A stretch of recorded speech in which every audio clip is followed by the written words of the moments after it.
Hi guys, welcome back to my YouTube channel that is Swapna's tutorial. So ನೀವೇ ನನ್ನ ಚಾನಲ್ಗೆ subscribe ಆಗಿಲ್ಲ ಅಂದರೆ ಪ್ಲೀಸ್ ಸಬ್ಸ್ಕ್ರೈಬ್ ಆಗಿ, ವೀಡಿಯೋಸ್ನ ಲೈಕ್ ಮಾಡಿ, ಶೇರ್ ಮಾಡಿ, ಹಾಗೆ ಕಮೆಂಟ್ ಮಾಡಿ. ಸೊ ಇವತ್ತು ನಾನು ಮಾಡ್ತಿರೋ ಸಬ್ಜೆಕ್ಟ್ ಯಾವುದು ಅಂದರೆ ಫೋರ್ತ್ ಸೆಮ್ BComನ ಸ್ಟಾಕ್ ಆ್ಯಂಡ್ ಕಮೋಡಿಟಿ ಮಾರ್ಕೆಟ್ ಅನ್ನೋ ಒಂದು ಸಬ್ಜೆಕ್ಟ್ನ ಎಕ್ಸ್ಪ್ಲೈನ್ ಮಾಡ್ತಿದ್ದೀನಿ. ಸೊ ಅದರಲ್ಲಿ ಚಾಪ್ಟರ್ 2 ಬಂದುಬಿಟ್ಟು ಫಿನಾನ್ಷಿಯಲ್ ಮಾರ್ಕೆಟ್ ಓವರ್ವ್ಯೂ ಅಂತ ಹೇಳಿ ಈ ಒಂದು ಚಾಪ್ಟರ್ನ ಎಕ್ಸ್ಪ್ಲೈನ್ ಮಾಡ್ತಿದ್ದೀನಿ. ಸೊ ಇದಕ್ಕಿಂತ ಮುಂಚೆ ನಾನು ತುಂಬ ಟಾಪಿಕ್ಸ್ಗಳನ್ನ ಅಪ್ಲೋಡ್ ಮಾಡಿದ್ದೀನಿ. ಸೊ ಯಾರೆಲ್ಲ ಆ ವೀಡಿಯೋಸ್ನ ನೋಡಿಲ್ವೋ ಒಂದು ಸತಿ ಆ ವೀಡಿಯೋಸ್ನ ನೋಡ್ಕೊಂಡು ಬಂದು ಈ ಒಂದು ವೀಡಿಯೋನ ನೋಡಿ, ಬಿಕಾಸ್ ನಿಮಗೆ ಕಂಟಿನ್ಯೂಷನ್ ಅನ್ನೋದು ಪ್ರಾಪರಾಗಿ ಸಿಗುತ್ತೆ ಅನ್ನೋ ಒಂದು ರೀಸನಿಂದ. ಓಕೆನಾ, ನಾನು ಪ್ರೀವಿಯಸ್ ವೀಡಿಯೋದಲ್ಲಿ ನಾನು T+1 ಸೆಟಲ್ಮೆಂಟ್ ಸಿಸ್ಟಮ್ ಮತ್ತು ಬುಲ್ ಮಾರ್ಕೆಟ್, ಬೇರ್ ಮಾರ್ಕೆಟ್ ಬಗ್ಗೆ ಎಕ್ಸ್ಪ್ಲೈನ್ ಮಾಡಿದ್ದೆ. ಸೊ ಈ ಒಂದು ವೀಡಿಯೋದಲ್ಲಿ ನಾನು ಕ್ಲಿಯರಿಂಗ್ ಕಾರ್ಪೊರೇಷನ್ಸ್ ಬಗ್ಗೆ ಎಕ್ಸ್ಪ್ಲೈನ್ ಮಾಡ್ತಾ ಹೋಗ್ತೀನಿ. ಓಕೆನಾ, ಮೀನಿಂಗ್ ಆಗಿರ್ಬೋದು, ಫಂಕ್ಷನ್ಸ್ ಆಗಿರ್ಬೋದು, ಇದನ್ನೆಲ್ಲ ಈ ಒಂದು ವೀಡಿಯೋದಲ್ಲಿ ನಾನು ಎಕ್ಸ್ಪ್ಲೈನ್ ಮಾಡ್ತಾ ಹೋಗ್ತೀನಿ. ಓಕೆನಾ, ಸೊ ಬನ್ನಿ ಇವಾಗ ಕ್ಲಿಯರಿಂಗ್ ಕಾರ್ಪೊರೇಷನ್ ಅಂದರೆ ಏನು ಅಂತ ಹೇಳಿ ನೋಡೋಣ. So they are the institutions that ensure that the smooth completion of stock market transaction.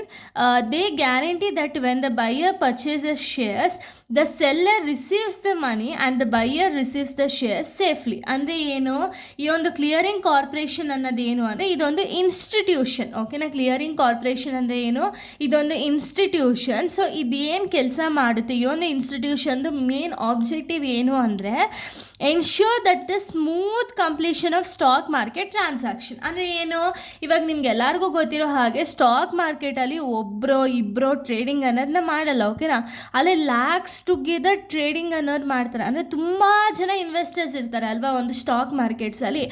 So ಈ ಒಂದು ಕ್ಲಿಯರಿಂಗ್ ಕಾರ್ಪೊರೇಷನ್ ಅನ್ನೋದು ಇನ್ಸ್ಟಿಟ್ಯೂಷನ್, ಇವರೇನು ಮಾಡ್ತಾರೆ ಅಂದರೆ ಒಂದು ಟ್ರಾನ್ಸಾಕ್ಷನ್, ವೆದರ್ ಇನ್ವೆಸ್ಟರ್ ಬೈ ಮಾಡೋದಾಗಿರ್ಬೋದು ಅಥವಾ ಸೆಲ್ ಮಾಡೋದಾಗಿರ್ಬೋದು, ಈ ಒಂದು ಬೈಯಿಂಗ್ ಆ್ಯಂಡ್ ಸೆಲ್ಲಿಂಗ್ನ ಸ್ಮೂತ್ ಕಂಪ್ಲೀಷನ್ ಮಾಡಬೇಕು. ಅಂದರೆ ಯಾರಿಗೂ ಇವಾಗ ಬೈಯರ್ಗೂ ಕೂಡ ಮೋಸ ಆಗಬಾರ್ದು ಆ್ಯಂಡ್ ಸೆಲ್ಲರ್ಗೂ ಕೂಡ ಮೋಸ ಆಗಬಾರ್ದಲ್ವ. ಎಲ್ಲ ಟ್ರಾನ್ಸಾಕ್ಷನ್ನು ಪ್ರಾಪರಾಗಿ ಕರೆಕ್ಟಾಗಿ ಕಂಪ್ಲೀಟ್ ಆಗಬೇಕು ಅನ್ನೋ ಒಂದು ರೀಸನ್ಗೆ ಕ್ಲಿಯರಿಂಗ್ ಕಾರ್ಪೊರೇಷನ್ ಅನ್ನೋದು ಓಪನ್ ಮಾಡಿದ್ದಾರೆ. ಓಕೆನಾ, ಸೊ ಇವ್ರು ಏನು ಗ್ಯಾರಂಟಿ ಕೊಡ್ತಾರೆ ಅಂದರೆ when a buyer purchases the share and the seller receives the money, the buyer receives the share safely. ಅಂದರೆ ಏನು, ಇವಾಗ ಒಬ್ಬರು ಬೈಯರ್ ಇರ್ತಾರೆ, ಇನ್ನೊಬ್ಬರು ಸೆಲ್ಲರ್ ಇರ್ತಾರೆ ಅಲ್ವಾ.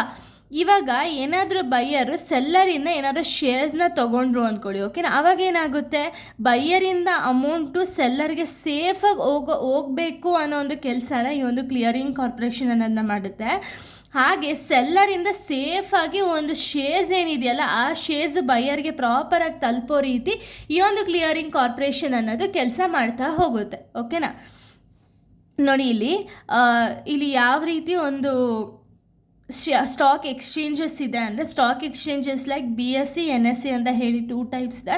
Bombay stock exchange, national stock exchange ಅಂತ ಹೇಳಿ ಈ ಎರಡೂ ಕೂಡ ತುಂಬ ಇಂಪಾರ್ಟೆಂಟ್ ಸ್ಟಾಕ್ ಎಕ್ಸ್ಚೇಂಜಸ್. ಓಕೆನಾ, ಇವೆರಡೂ ಕೂಡ ಇದ್ರ ಬಗ್ಗೆ ನಾನು ನೆಕ್ಸ್ಟ್ ಅಪ್ಕಮಿಂಗ್ ವೀಡಿಯೋಸಲ್ಲಿ ಇದ್ರ ಬಗ್ಗೆನೂ ಕೂಡ ಎಕ್ಸ್ಪ್ಲೈನ್ ಮಾಡಿದ್ದೀನಿ. ಬಾಂಬೆ ಸ್ಟಾಕ್ ಎಕ್ಸ್ಚೇಂಜ್ ಅಂದರೆ ಏನು, ಈ ನ್ಯಾಷನಲ್ ಸ್ಟಾಕ್ ಎಕ್ಸ್ಚೇಂಜ್ ಅಂದರೆ ಏನು ಅಂತ ಹೇಳಿ.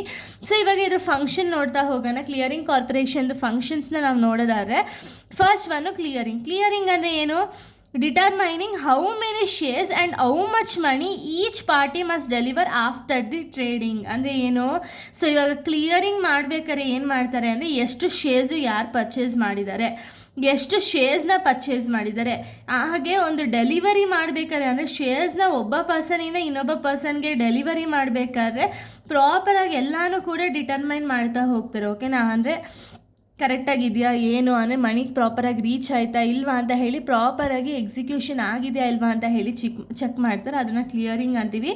ಸೊ ನೋಡಿ, determining how many shares and how much money each party must deliver after the trading. ಅಂದರೆ ಏನು, ಇವಾಗ ಸೆಲ್ಲರು ಮತ್ತು ಬೈಯರ್ ಮಧ್ಯೆ ಟ್ರೇಡಿಂಗ್ ಆಗ್ತಿದೆ ಅಂದರೆ ಇವಾಗ ಬೈಯರ್ಗೆ ಎಷ್ಟು ಶೇರ್ಸ್ ಕ್ರೆಡಿಟ್ ಆಗಬೇಕು, ಸೆಲ್ಲರ್ಗೆ ಎಷ್ಟು ಅಮೌಂಟ್ ಕ್ರೆಡಿಟ್ ಆಗಬೇಕು ಅನ್ನೋದನ್ನ ಅಂದಾಜು ಮಾಡಿಬಿಟ್ಟು ಲೆಕ್ಕ ಹಾಕೋದನ್ನ ಕ್ಲಿಯರಿಂಗ್ ಅಂತ ಹೇಳ್ತೀವಿ. ಓಕೆನಾ, ಸೊ ನೆಕ್ಸ್ಟ್ ಸೆಟಲ್ಮೆಂಟ್ ಅಂದರೆ ಏನು, actual transfer of shares and money between the buyer and seller. ಅಂದರೆ ಏನು, ಕ್ಲಿಯರಿಂಗ್ ಅಂದರೆ ಎಲ್ಲನೂ ಕೂಡ ಇಷ್ಟು ಸೆಟಲ್ಮೆಂಟ್ ಆಗಬೇಕು ಅಂತ ಹೇಳಿ ಡಿಸೈಡ್ ಆದಮೇಲೆ ನೆಕ್ಸ್ಟ್ ಸ್ಟೆಪ್ಪೇ ಸೆಟಲ್ಮೆಂಟ್ ಮಾಡ್ತಾರೆ. ಓಕೆನಾ, ಈಗ ಎಕ್ಸಾಂಪಲ್ A ಅನ್ನೋ ವ್ಯಕ್ತಿಗೆ ಒಂದು 5,000 ರೂಪೀಸ್ ಕ್ರೆಡಿಟ್ ಆಗಬೇಕು. ಓಕೆನಾ, ಅಂದರೆ ಇವರು Bಗೆ ಮಾರಿರ್ತಾರೆ. ಓಕೆನಾ, ಇವರು ಸೆಲ್ಲರು, ಇವರು ಬೈಯರು. ಸೊ ಇವಾಗ Bಗೆ ಶೇರ್ಸ್ ಅನ್ನೋದು ಪ್ರಾಪರಾಗಿ ಒಂದು 10 ಯೂನಿಟ್ ಶೇರ್ಸ್ ಅನ್ನೋದು ಪ್ರಾಪರಾಗಿ ಡೆಲಿವರ್ ಆಗಬೇಕು.